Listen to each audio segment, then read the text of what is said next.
Jérémie chapitre 49, sur les enfants d'Amon. Ainsi parle l'Éternel. Israël n'a-t-il point de fils, n'a-t-il point d'héritier?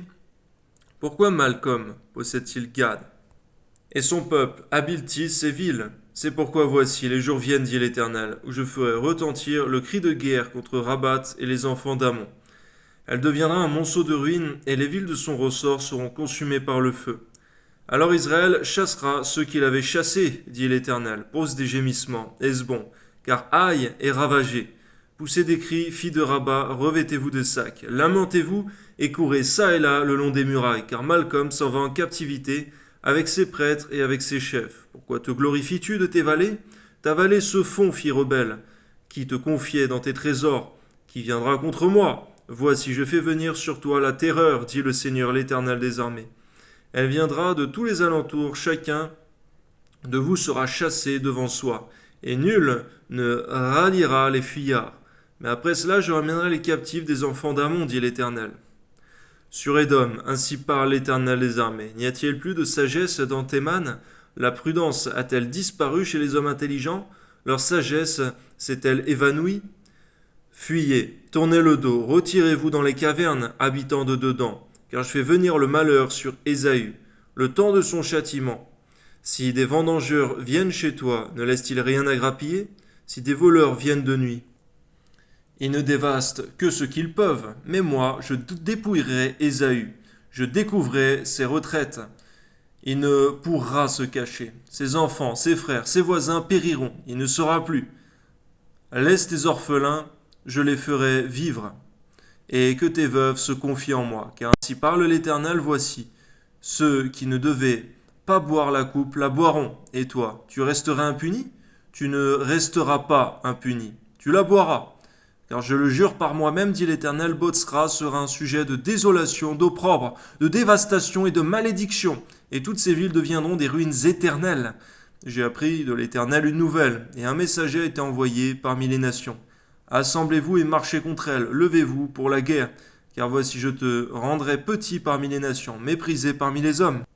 Ta présomption, l'orgueil de ton cœur t'a égaré, toi qui habites le creux des rochers et qui occupes le sommet des collines. Quand tu placerais ton nid aussi haut que celui de l'aigle, je t'en précipiterai, dit l'Éternel. Édom sera un sujet d'objet. Édom sera un objet de désolation. Tous ceux qui passeront près de lui seront dans l'étonnement et siffleront sur toutes ses plaies. Comme Sodome et Gomorrhe et les villes voisines qui furent détruites, dit l'Éternel, il ne sera plus habité. Il ne sera le séjour d'aucun homme. Voici, tel qu'un lion, il monte des rives orgueilleuses du Jourdain contre la demeure forte. Soudain, j'en ferai fuir Édom, et j'établirai sur elle celui que j'ai choisi. Car qui est semblable à moi? Qui me donnera des ordres? Et quel est le chef qui me résistera?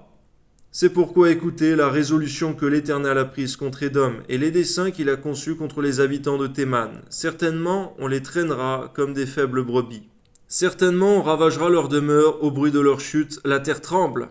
Leur cri se fait entendre jusqu'à la mer Rouge. Voici comme l'aigle, il s'avance, il vole, il étend ses ailes sur Botsra. Et le cœur des héros d'Édom est en ce jour comme le cœur d'une femme en travail sur Damas. Hamath et Arpad sont confuses, car elles ont appris une mauvaise nouvelle. Elles tremblent. C'est une mer en tourmente qui ne peut se calmer. Damas est défaillante. Elle se tourne pour fuir et l'effroi s'empare d'elle. L'angoisse et les douleurs la saisissent comme une femme en travail. Ah, elle n'est pas abandonnée, la ville glorieuse, la ville qui fait ma joie. C'est pourquoi ces jeunes gens tomberont dans les rues. Et tous ces hommes de guerre périront en ce jour, dit l'Éternel des armées. Je mettrai le feu au mur de Damas, et il dévorera les palais de Ben-Hadad. Sur Kédar et les royaumes de Hatzor, que bâtit Nebuchadnezzar, roi de Babylone. Ainsi parle l'Éternel. Levez-vous, montez contre Kédar, et détruisez les fils de l'Orient. On prendra leurs tentes et leurs troupeaux, on enlèvera leurs pavillons, tous leurs bagages et leurs chameaux. Et l'on jettera de toutes parts contre eux des cris d'épouvante. Fuyez, fuyez de toutes vos forces, cherchez à l'écart une demeure, habitants de Hatzor, dit l'Éternel.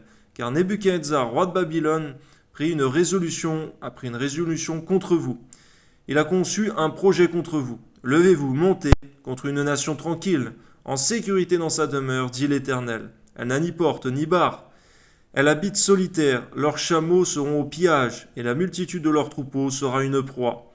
Je les disperserai à tous les vents, ceux qui se rasent les coins de la barbe, et je ferai venir leur ruine de tous les côtés, dit l'Éternel. Hatzor sera le repère des chacals, un désert pour toujours. Personne n'y habitera, aucun homme n'y séjournera. La parole de l'Éternel qui fut adressée à Jérémie, le prophète sur Élam, au commencement du règne de Sédécias, roi de Juda, en ces mots. Ainsi parle l'Éternel des armées. Voici, je vais briser l'arc d'Élam, sa principale force. Je ferai venir sur Élam 4 vents et 4 extrémités du ciel. Je les disperserai par tous ces vents. Il n'y aurait pas une nation où n'arrivent des fugitifs d'Élam. Je ferai trembler les habitants d'Élam devant leurs ennemis et devant ceux qui en veulent à leur vie. Je mènerai sur eux des malheurs, mon ardente colère, dit l'Éternel, et je les poursuivrai par l'épée, jusqu'à ce que je les ai anéantis. Je placerai mon trône dans Élam et j'en détruirai le roi et les chefs, dit l'Éternel. Et dans la suite des temps, je ramènerai les captifs d'Élam, dit l'Éternel. Gloire à Dieu.